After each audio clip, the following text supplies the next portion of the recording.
신성한 믿음이라는 제목으로 말씀 함께 나누겠습니다.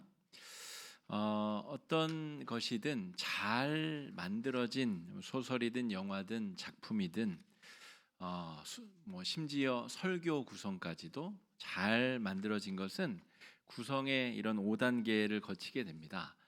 발단이 되는 단계가 있고 또 그것이 전개가 되고 위기에 모면했다가 절정 부분을 다다랐다가 이제 대단원의 막을 내리게 되죠. 이 사이에 복선도 들어가고 반전도 일어나고 여러 가지 일들이 펼쳐지게 됩니다.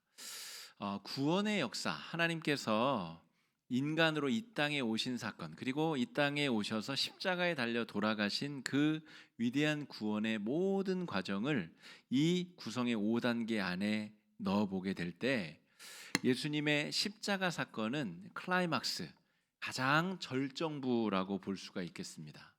예수님이 십자가에 달려 돌아가시고 하나님이 절망적이고 수치스러운 모욕스러운 죽음을 당하시게 되는 장면.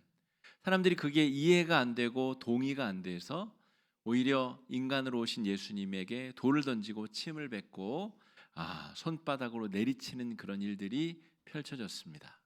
하나님께서는 가장 위대한 절정부라고 구성하셨지만 사람들의 인지적인 능력, 사람들의 상식, 사람들의 종교로는 그 하나님의 절정부가 이해가 되지 않아서 벌어진 현상이다.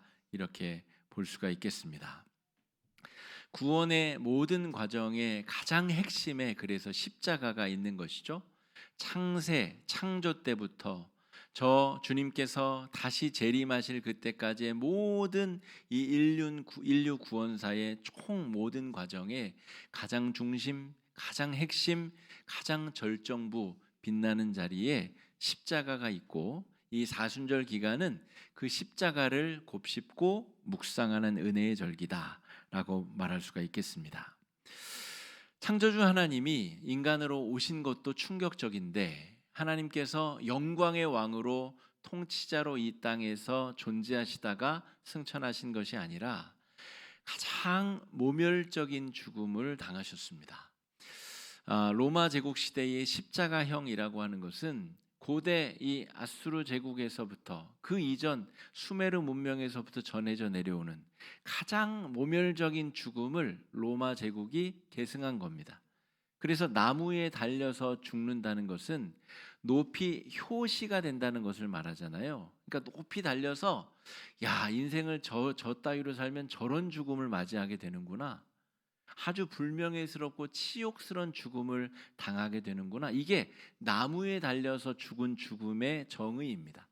그러니까 하나님이 그냥 인간으로 오셔서 영화롭게 살다가 만세수하고 자연사해도 그냥 우리로서는 감지덕지 이해가 될까 말까 한데 하나님이 인간으로 오셔서 인류 역사상 가장 치욕스러운 죽음, 여러분 단두대 머리가 이렇게 잘려서 죽는 죽음이 가장 수치스러울 것 같잖아요. 그것은 아주 짧은 고통과 명예스러운 죽음 촉에 속합니다. 오히려 그런데 나무 위에 달려서 모두에게 지탄을 당하고 그 일족들이 다 정말 십자가에 달려 죽은 사람의 가족이라는 그런 낙인이 찍혀서 살게 되며 또 그곳에서 벌어지는 아주 오랜 기간의 고통과 피 흘림과 절망 속에서 죽어가는 희망이 보이지 아니하는 지옥을 경험하며 죽는 이 십자가형이야말로 가장 정말 치욕스럽고 모멸적인 죽음이라고 할 수가 있겠습니다. 그런데 예수님께서 그 죽음을 통하여 구원의 가장 절정부를 우리에게 소개시켜 주고 계시다는 거죠. 십자가 죽음 너머에 있는 본질을 우리가 볼 수 있어야 되는데 그 본질을 깨닫기란 쉽지가 않습니다. 포이펫 선교지는 이 빈민 급식을 주로 하는 선교지입니다. 그래서 다른 선교지에 비해서 사역 내용이 굉장히 색이 진하고 또 그 특징이 두드러지는 그런 양상을 띠게 됩니다. 다른 선교지는 그러면 하찮은 사역을 하는 것이냐? 절대 그렇지 않죠. 이 포이펫은 그냥 그런 사역을 하는 곳입니다. 그런데 그 사역 안에 그냥 빈민들에게 밥을 급식해 준다라고 우리가 표면적으로 보이는 그 사역 너머에 있는 깊은 의미를 발견하지 못하는 분들은 가끔 그 선교지에 오셔서 야, 이거 밥 준다고 해결이 돼? 그리고 밥 주면 노예 의식만 더 자극하는 거 아니야? 이런 평가를 하고 떠나시는 분들도 굉장히 많다 그래요. 그 선교사님이 그 캄보디아에서만 20년, 그 포이페 땅에서만 8년째 지금 밥을 나눠주고 있는 이유는 그 밥을 나눠주는 행위 너머에 그 본질적인 예수 그리스도의 생명의 복음을 심기 위한 사전 정지 작업을 하고 있는 것인데, 그 본질을 꿰뚫어 보기란 사실 쉽지가 않다는 거죠.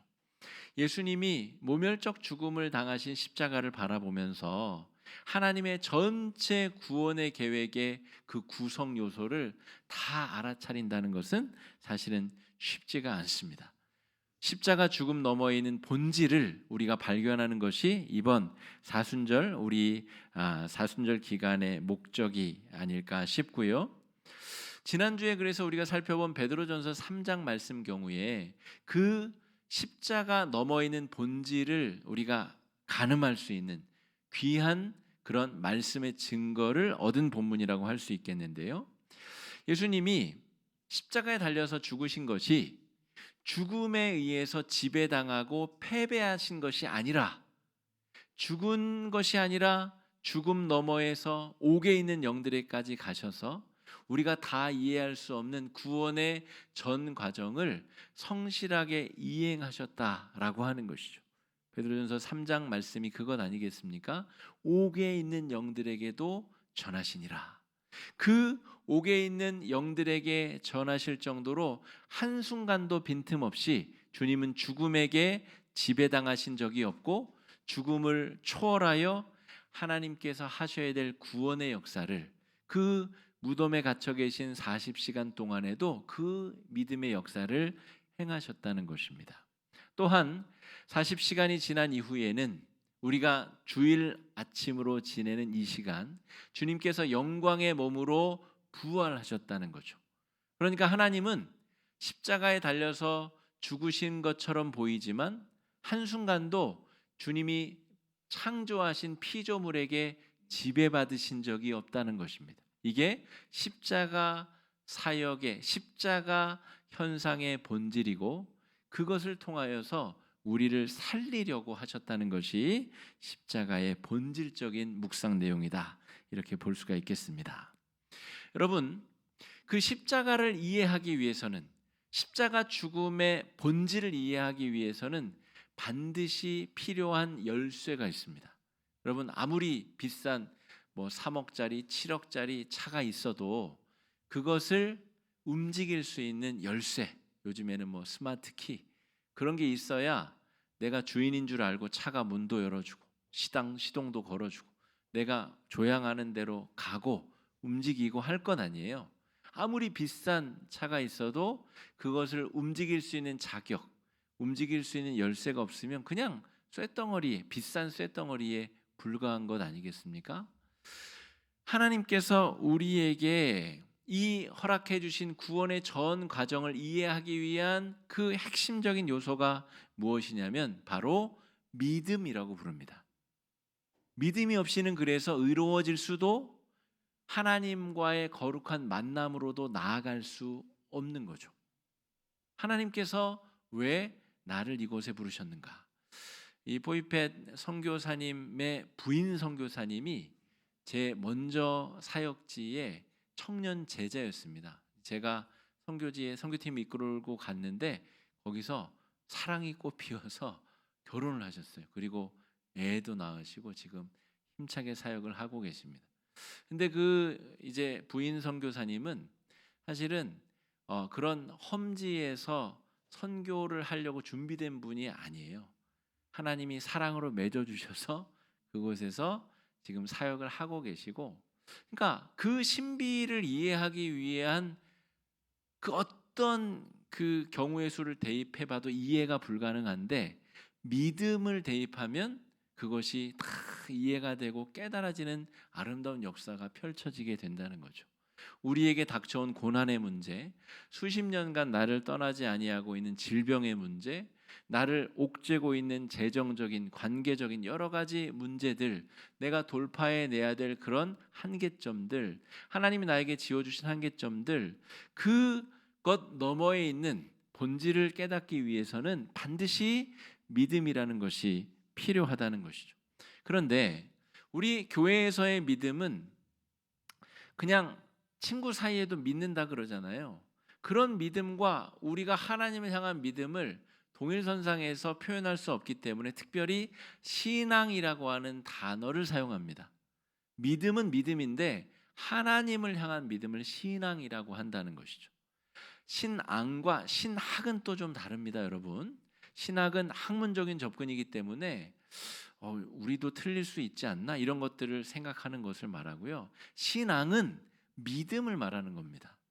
하나님을 향한 우리의 믿음, 하나님께서 우리를 향한 믿음, 그 관계 안에 형성된 관계를 신앙이라고 부른다는 거죠. 그러니까 이 신앙은 믿음의 여러 차원 중에서도 최고의 높은 차원을 의미한다고 볼 수가 있겠습니다. 믿음에는 그래서 다양한 형태가 존재합니다. 이런 믿음이 있어요. 담보물을 전제로 한 믿음. 가장 쉽게는 주택 매매를 한번 예로 들어 봅시다. 한 사람은 집을 팔려고 하고 한 사람은 집을 사려고 해요. 그러면 담보물이 뭐죠? 집이라고 하는 물질이 있어야 되잖아요. 살려고 하는 사람도 돈을 준비해야 되죠. 그것을 맞바꾸는데도 서로 믿지 못하니까 공인중개사, 나라에서 허락해준 중개사를 두고 법적인 문제가 생기면 당신이 책임지시오 하고 수수료도 주잖아요. 담보물을 전제로 한 믿음의 단계가 있어요. 이것은 그냥 서로 몰라도 되는 거예요. 몰라도 그냥 물질을 믿으면 그걸로 거래를 할 수 있는 단계의 믿음이 존재한다는 거죠. 여러분, 정말 안타까운 것은 신앙생활을 이렇게 하는 분들이 정말 안타까운 겁니다. 성도들 간의 믿음을 이런 수준에서 하는 분들이 있어요. 정말 한탄스러운 거죠. 여러분, 이런 믿음은 시장 바닥에서나 하는 겁니다. 내가 1,000원 줄 테니까 파 한 단 주시오. 이게 이런 단계의 믿음이라는 겁니다. 자, 두 번째 단계의 믿음은 과거의 경험을 토대로 담보물이 없이 갖는 믿음이 있어요.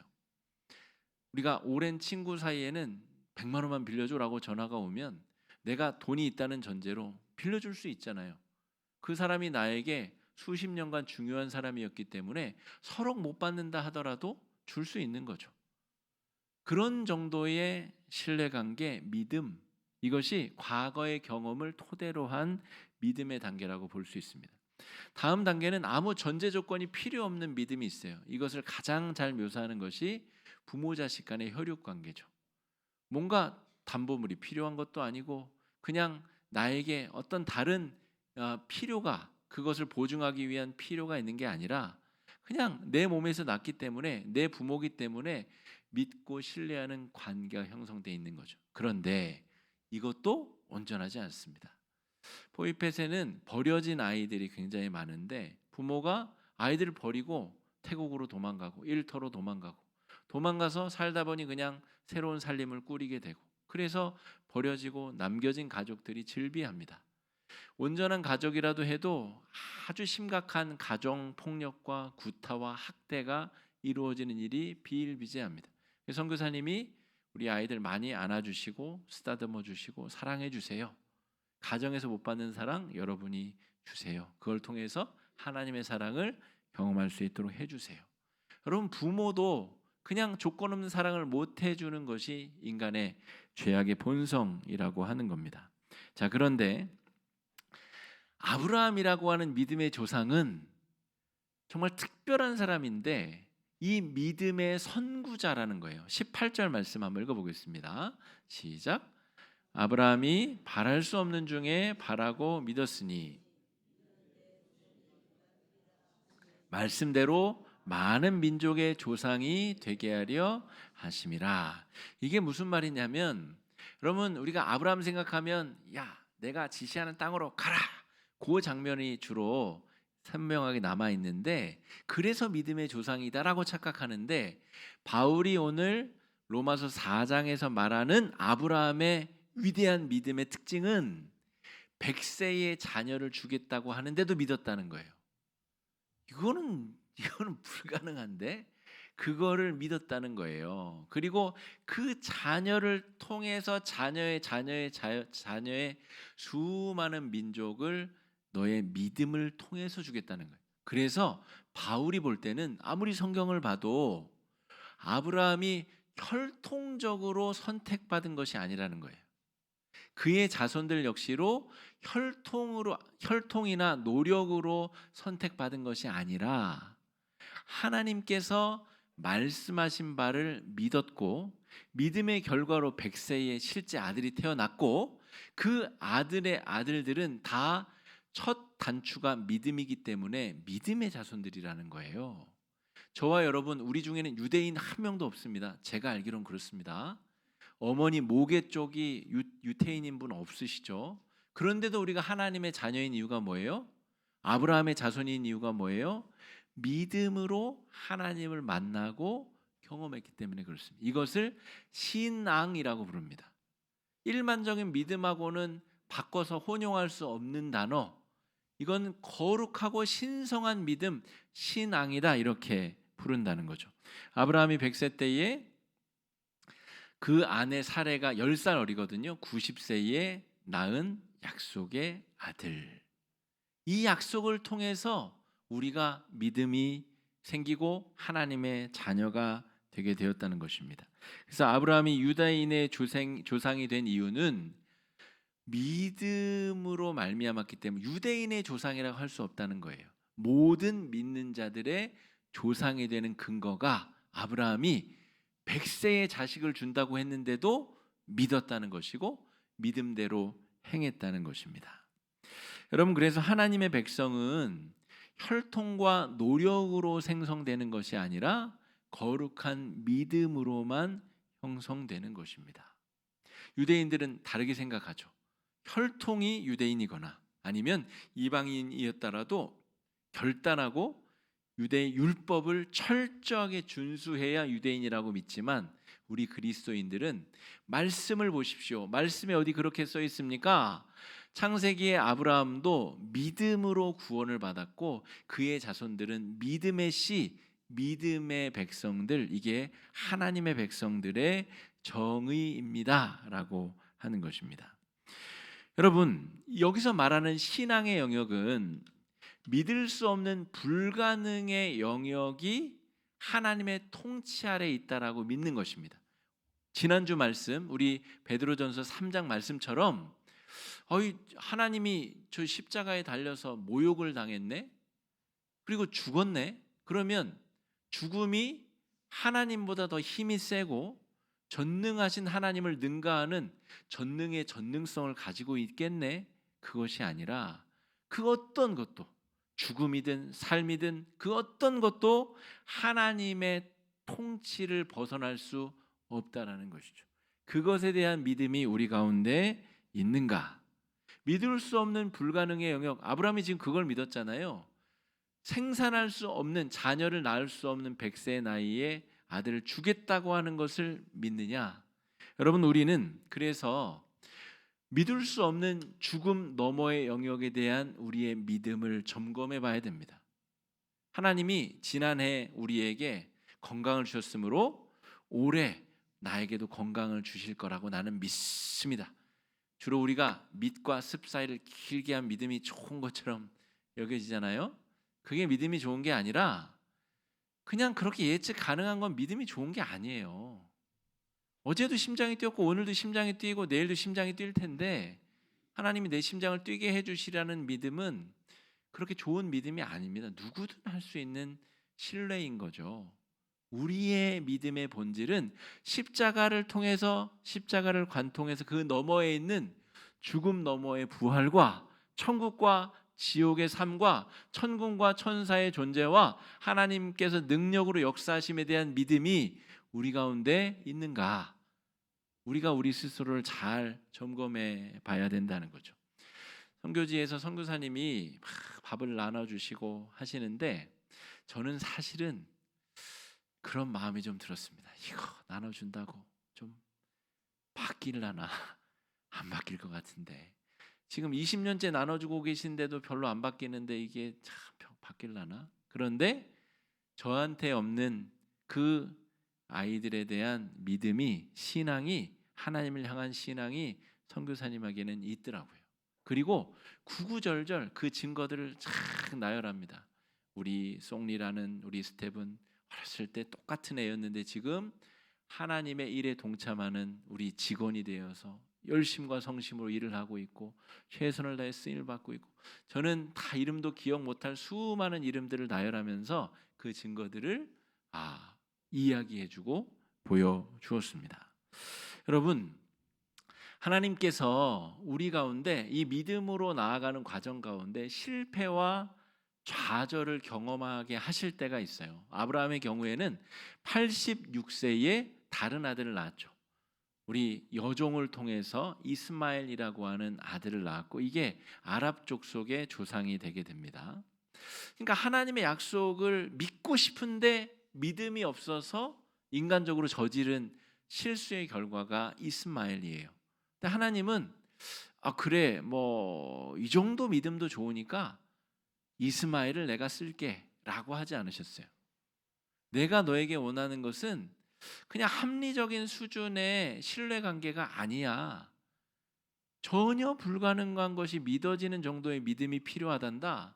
그래서 이 약속은 이 아들 이스마엘은 이 아들대로 복을 받고 큰 민족이 되겠으나 내가 너에게 해주는 약속은, 믿음은 네가 100세에 낳을 자녀야. 하나님께서 이런 약속을 주셨다는 거죠. 인간적인 방법으로 신성한 믿음을 손쉽게 얻으려고 하는 그 결과물이 이스마엘이라고 볼 수 있어요. 그런데 바꿔 말하면 여러분, 이런 실수와 이런 좀 빙 돌아가는 혼선이 오히려 100세에 낳은 아들의 의미를 더 부각시킨다는 점을 여러분 깨달으셔야 됩니다. 그러므로 우리가 실수하고 넘어지고 좌절하는 것이 우리가 신앙의 단계로 우리의 믿음이 거룩해지는데 밑거름이 되고 그것이 다 자양분이 된다는 거죠. 어저께 그제 거예요. 여행 말미에 제가 지갑을 소매치기 당했습니다. 근데 이제 멋진 여행 끝물이고 이제 비상금으로 가져갔던 일부 금액을 조금 잃어버렸는데 제 그 마음이 무너져 내려서 많은 분들이 위로도 해주셨는데, 사실은 그 저녁에 나눔하면서 그 잃어버린 사건이 새롭게 인식이 돼서 감사를 나누는 시간이 또 있었습니다. 왜냐하면 제가 20살 때부터 해외여행을 다니고 선교지를 돌아다니는데 한 번도 그런 식으로 소매치기를 당한 적이 없거든요. 유럽을 돌아다닐 때도. 그런데 제가 이번 여행이 그냥 잘 맞춰졌으면 굉장히 교만한 마음으로 마무리를 지었겠구나라는 성찰을 하게 됐습니다. 그래서 사실은 하나님이 여권을 잃어버리게 한다면 더 큰 사인을 주실 수도 있었는데, 어쨌든 여권, 신용카드 안 잊어버리고 현금 조금 잃어버리게 하셔서 어쨌든 저로 하여금 제가 이 모든 여정의 주인공, 이 모든 여정을 이끌어 가시는 하나님께 집중할 수 있는 은혜와 기회를 주신 것에 대한 감사를 또 하게 되었습니다. 여러분, 그러므로 그냥 그 신앙의 순수한 영역에 다다르는 데는 아무 일도 없이 그냥 가는 것이 아닙니다. 좌충우돌하고 실수하고 넘어지고 자빠지고 심지어는 후퇴했다가 앞으로 가기도 하고, 이 과정을 통해서 신앙이라고 하는 그 절정의 가장 순수한 믿음의 단계로 우리가 나아갈 수 있다는 것을 기억해야 되겠습니다. 우리가 하나님을 믿었다라고 생각하지만 실제로 우리는 하나님이 이미 주신 믿음을 돌려드린 것입니다. 우리 개혁신앙의 이 구원의 본질은, 우리 성경에 입각한 구원의 본질은 그 믿음조차도 내 안에 있는 것이 아니다라는 거죠. 하나님이 신앙의 씨앗을 우리에게 주시고 그 믿음이 우리 안에서 씨앗이 자라서 그 믿음을 하나님 앞에 우리가 받은 것을 돌려드리는 과정이 구원의 과정이고, 전적으로 하나님의 선택과 믿고 따르게 하시는 은혜를 경험한 것이 바로 우리가 경험한 구원의 은혜다라고 할 수가 있겠습니다. 여러분, 이 사순절 기간 동안 신성한 믿음으로 그것을 깨닫고 우리의 믿음이 더욱더 거룩하여져서 내가 주도하고 이끌어가는 인생이 아니라 하나님께서 주도하시고 하나님께 맡겨진 인생을 살아가실 수 있는 우리 성도님들 되시기를 주님의 이름으로 축복합니다. 이 시간에 말씀 의지해서 함께 기도하겠습니다. 기도하실 때에 하나님, 우리의 연약함을 긍휼히 여겨 주시옵소서. 하찮은 믿음조차도 우리가 갖지 못한 채 이리 부유하고 저리 방황하며 이리저리 흔들리는 연약한 믿음을 불쌍히 여기시사 아브라함의 믿음의 자손들답게 정말 불가능한 영역에 대한 믿음과 확신 속에 십자가 너머의 구원의 그 능력을 사모하며 믿음으로 행할 수 있는 우리들 될 수 있게 달라. 이 시간에 함께 기도하며 나아가겠습니다. 기도하겠습니다.